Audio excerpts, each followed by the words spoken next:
श्रीमद्भागवत गीता जीने की राह में अध्याय 2, जिसे सांख्य योग भी कहा गया है। मित्रों, आपका फिर से एक बार स्वागत है। श्लोक नंबर 1।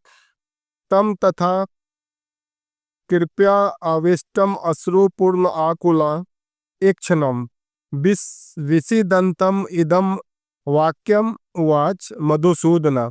संजय ने कहा, करुणा से व्याप्त शोक युक्त अश्रुपूरित नेत्रों वाले अर्जुन को देखकर मधुसूदन कृष्ण ने ये शब्द कहे।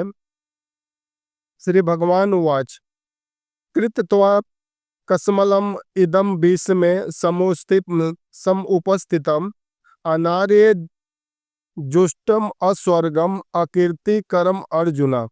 श्री भगवान ने कहा, हे अर्जुन, तुम्हारे मन में यह कलमश आया कैसे? यह उस मनुष्य के लिए तनिक भी अनुकूल नहीं है जो जीवन के मूल्य को जानता हो। इससे उच्च कुल ही नहीं अपितु अपयश की प्राप्ति होती है। क्लैब्यम अस्मम गमम पार्थ न एतत् त्वयि उपपद्यते क्षुद्रम हृदयम दौर्बल्यम त्यक्त्वा उत्तिष्ठि परम तपम। हे पृथापुत्र, इस हीन नपुंसकता को प्राप्त मत हो, यह तुम्हें शोभा नहीं देती। हे शत्रुओं के दमन करता है, हृदय की शुद्ध दुर्बलता को त्याग कर युद्ध के लिए खड़े हो। ब्रह्म संहिता में स्वयं ब्रह्मा जी का निर्णय है कि श्री कृष्ण स्वयं भगवान है, ना तो कोई उनके तुल्य है, ना उनसे बढ़कर है।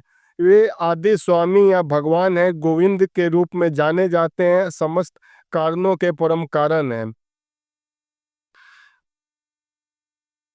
एकमात्र कृष्ण ऐसा दावा कर सकते हैं कि वे भगवान हैं। अर्जुन कृष्ण का घनिष्ठ मित्र था और कृष्ण प्रत्यक्ष रूप से उसके रथ का संचालन कर रहे थे, किंतु इन सब गुणों के होते हुए भी यदि अर्जुन युद्ध भूमि को छोड़ता है तो यह अत्यंत निंदनीय कार्य करेगा। अतः कृष्ण ने कहा, जो ऐसी प्रवृत्ति अर्जुन के व्यक्तित्व को शोभा नहीं देती है। जिंदगी में कई बार परिस्थितियां आपके बिल्कुल ही विपरीत होती हैं। तो आज के परिप्रेक्ष्य में अगर तात्पर्य निकाला जाए तो इसका तात्पर्य ये निकलता है, जो परिस्थितियां चाहे कितनी भी विपरीत हो, आप एक्सक्यूज मोड में मत आइए, आप सॉल्यूशन मोड और एक्शन मोड में रहिए। कृष्ण को अपना